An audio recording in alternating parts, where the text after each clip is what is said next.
Hi everybody and welcome back to Enjoy English with Mrs. A. I'm Mrs. A and today we're going to be looking at preposition in, so let's hit it.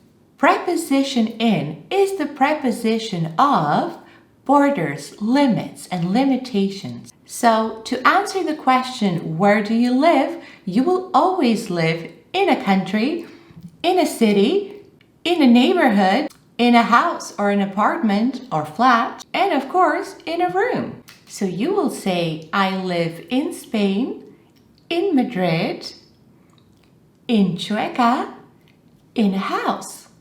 I am in the bedroom. I am in the kitchen. I am in the living room.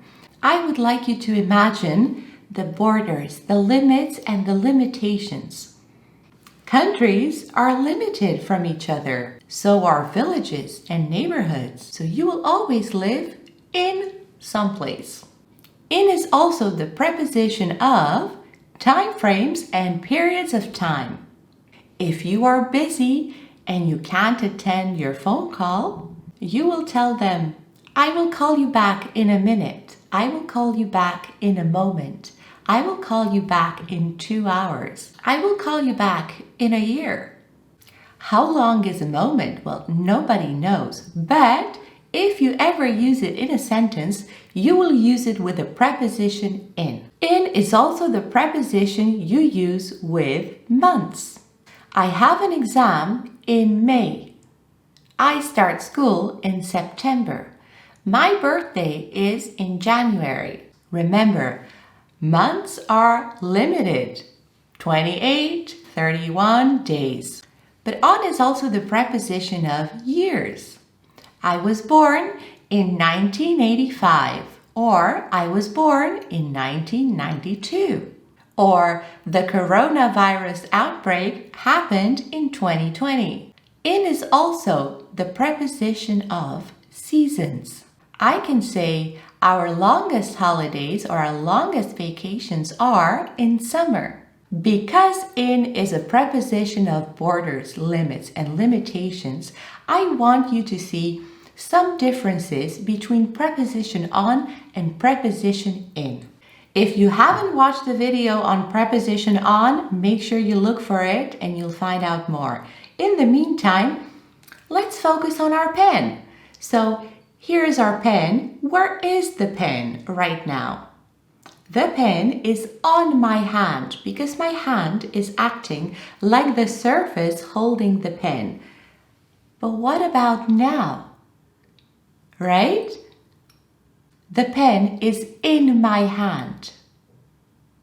My hand has control over the pen. In through here, out through here. If you have a piercing, the piercing is always going to be in your skin. I have a piercing in my nose. But if I have a hat, the hat is going to be on my head. In my head, you can find my brain.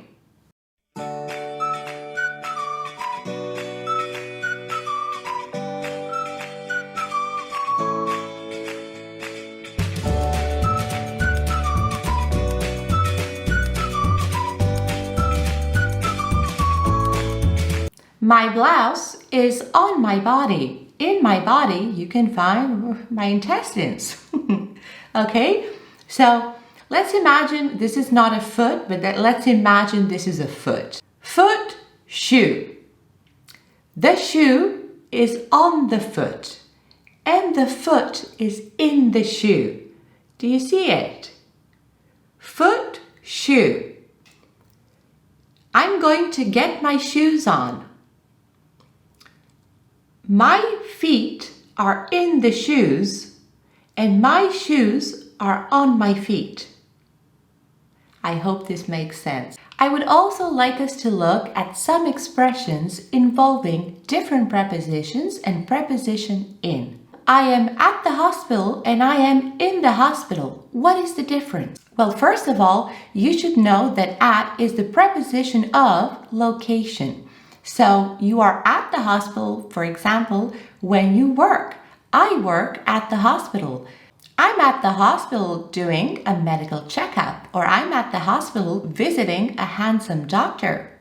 I am in the hospital when I don't have the possibility to go in and out whenever I want to. So when I'm a patient, I am in the hospital.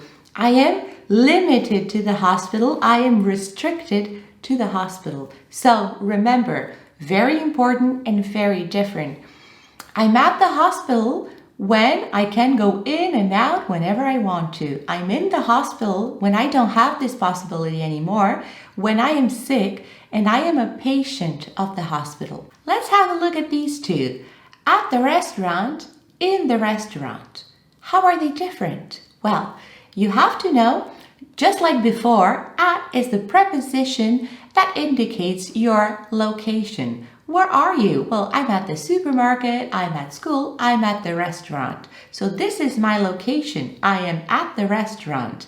I am in the restaurant when I am trying to emphasize the fact that I am limited and restricted. For example, there's too many people here, I'm in the restaurant. Or, I'm in the restaurant, I can't get out. This shows that you are confined, that you are restricted to the restaurant, and it's not easy for you to get out and in whenever you want or easily. If you are referring to long periods of time, you also use preposition in the past. Something happened in the past. Something will happen in the future. At the end and in the end. They are both correct, but you use them very differently. For example, normally we use at the end with of. You can find the supermarket at the end of the street. We get paid at the end of the month.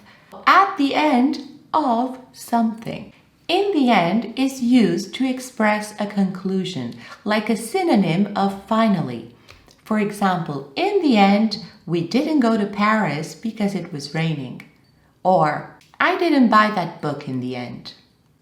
We also use in with certain expressions, like for example, in the meantime, or I am in tears. This means I am crying. Or the team is in action. The magician disappeared in an instant. Another popular expression is in fact, and we use it to give emphasis. For example, the book wasn't there. In fact, it had been stolen. Another popular expression is in advance. You have to pay for your classes in advance. You have to book the room in advance. I'm in a hurry. Love is in the air. Peter is in a meeting. I hope you enjoyed preposition in. And don't forget, this video was sponsored by EnjoyEnglish.es, the academy that brings the teacher to you if you live in Pamplona, Zaragoza, or Valencia. For online classes all over the world, feel free to contact them at www.enjoyenglish.es. I'm Mrs. A, and I'll see you next time with a new video.